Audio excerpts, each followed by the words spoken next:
If you're about to start a UK PhD or you've just begun, the anxiety that you're feeling isn't irrational. Through my consultancy and teaching at UK universities, I work with PhD students at every stage. And what I see consistently in year one is students being swept away by the sheer volume of work and the complete absence of structure. Nobody really warns you about that part. This video is the briefing that I give my clients on day one. Not about habits, not about mindset, 4 practical documents that you'll still be using even in year 2 and year 3. The free PhD starter pack is in the description. Let's get into it. A UK PhD is built around one deliverable, an original thesis that makes a genuine contribution to your field, submitted at the end of a 3 to 5 year program. There is no coursework deadline, but universities run a formal annual review of your progress each year, and the first of those, the upgrade review, carries a lot of weight. That is the destination for year 1. If you want a full picture of how the program unfolds from that, the video right here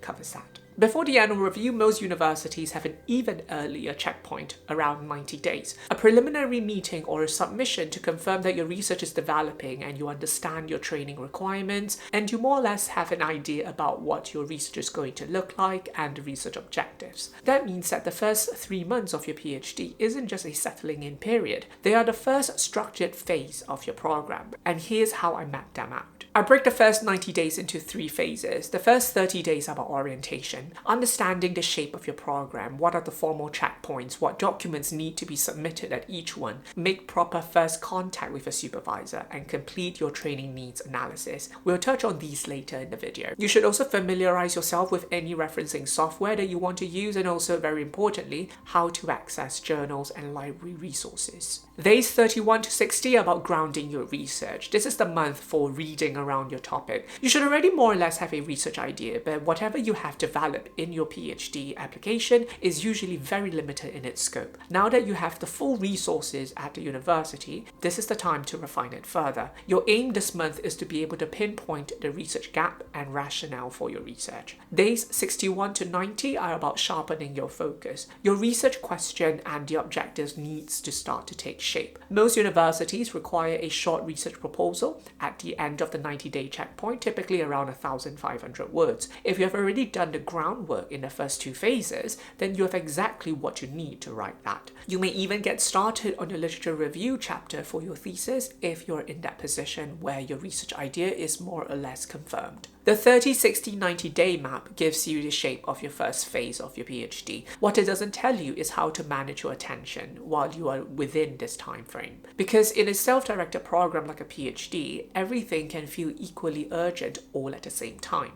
That is what the Prioritisation Matrix is for. One of the most disorienting things about starting a PhD is that nothing really has a hard deadline, and it's easy to be overwhelmed with tasks. Because there is no imposed schedule, most students default to treating whatever that arrived most recently as the most important thing. That's how a departmental admin email ends up taking priority over a literature review. The Eisenhower Matrix is a prioritization tool that asks you 2 questions about every task. Is it urgent? And is it important? It produces a 2x2 grid with 4 quadrants. I've adapted this for a PhD student to help you prioritize and manage that never-ending to-do list. In the first quadrant, we have urgent and important tasks. Do these right now. Your 90-day checkpoint document with a deadline this week, for example. A supervisor meeting tomorrow that you haven't prepared for. These get your attention today. In the second quadrant, we have important but not urgent tasks. These are tasks that you need to schedule. This is where a lot of your PhD research activity actually lives.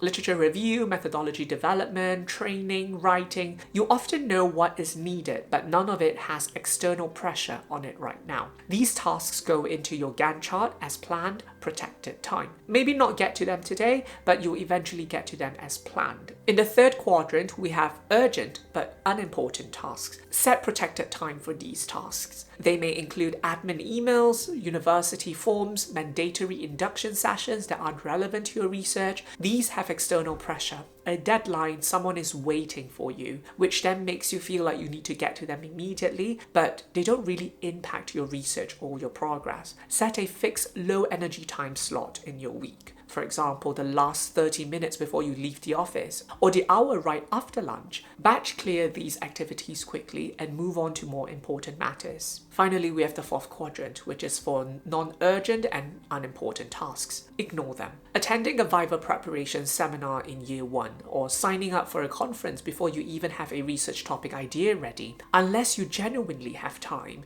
or need a break from the intensity of the PhD work, these can wait or not happen at all. One thing worth saying is that a task doesn't stay in the same quadrant for the entirety of the PhD. Urgency and importance shift as your program progresses and as deadlines start to approach. The matrix needs to be reviewed regularly and treated as a live document and not a one-time exercise. The matrix tells you how to protect your time week to week. All you have to do is create a text box in the task and move it around the quadrants. This is best used in conjunction with a Gantt chart, which also captures what you need to do in your research and training and when the things are due. The link to my Gantt chart video is right here, where you can download a free Gantt chart template along with some examples for a PhD study as well. But before you start to think about prioritizing your training, you need to know where your skill gaps currently are. Here's something that most PhD students aren't told at induction. Training takes up a substantial amount of time in your first year. Research training isn't optional. It's part of the program design and it feeds directly into what your annual review will be asking you to evidence. The question is, which training? Because not every course your department offers is relevant to where you are right now, and attending training indiscriminately is just another way of filling time without making progress. This is what a training needs analysis is for. I've included 2 versions of this in the starter pack. The first is your personal working document. It organizes your training into 4 categories: research-related skills like literature searching, referencing,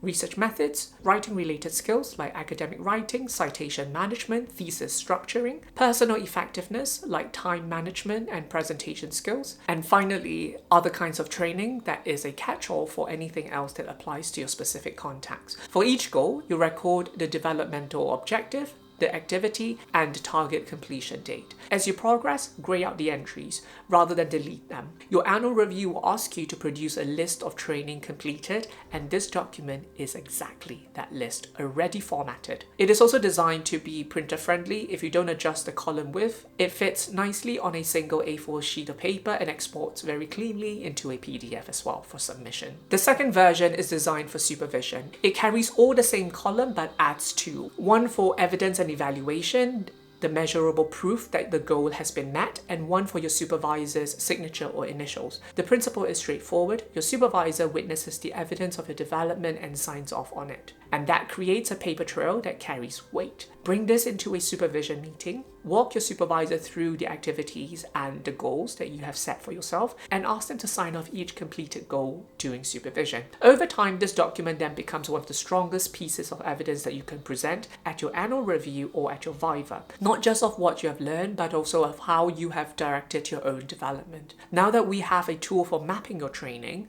the question then becomes, how do you make sure supervision is actually working for you and not just happening to you? Supervision in a PhD program is not a tutorial. This isn't a progress check-in and isn't a mentorship in a conventional sense. It is the primary professional relationship that will shape the quality and direction of your entire research project. Your supervisor's job is to guide your intellectual development and challenge your thinking. That is a significant relationship, and how you manage it will make or break your PhD. Most students treat supervision very passively. They turn up, ask questions, receive feedback, and then leave. And then 3 weeks later, they turn up again and have a version of the same conversation. Supervision time is finite and it moves very quickly, so each session needs to be strategically structured. Here's the practical workflow. Keep a blank printed copy of this supervision agenda template at your desk. As you work between your supervision sessions, finishing a chapter or hitting a methodological question you can't resolve, completing a training goal, add it to the agenda for discussion. Don't wait until the day before. Populate it as you go along. Then a week or 3 days before the session, type it all up, send it over to your supervisor. That gives them the time to prepare, which also means the session itself starts from a higher baseline. Both you and your supervisors arrived informed of what the discussion discussions are going to be, and nothing is a surprise at that point. During the supervision, use the agenda as your working document. Note anything that has been discussed, any decisions that has been made, and any action points that have arisen, including commitments your supervisors have made and deadlines that have been agreed, not just your own. After the session, update the document and send a copy to your supervisor. Keep a record on your computer.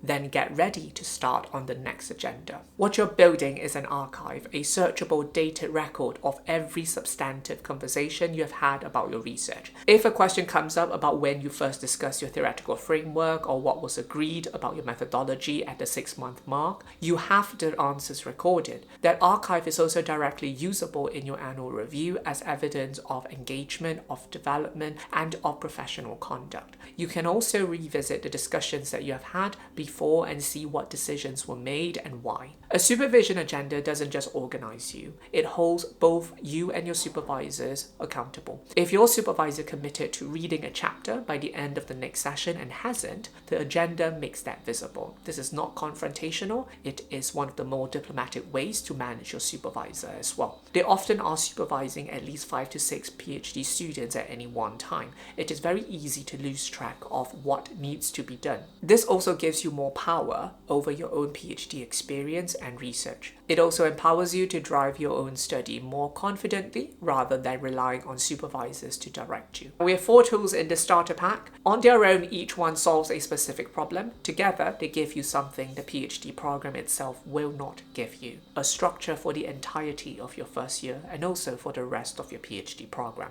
The starter pack is available for download from a resource hub. Link is in the description below. If you want a broader picture of how the full PhD journey is structured beyond year 1, I've put together a separate video on the PhD roadmap that covers the entirety of the program arc.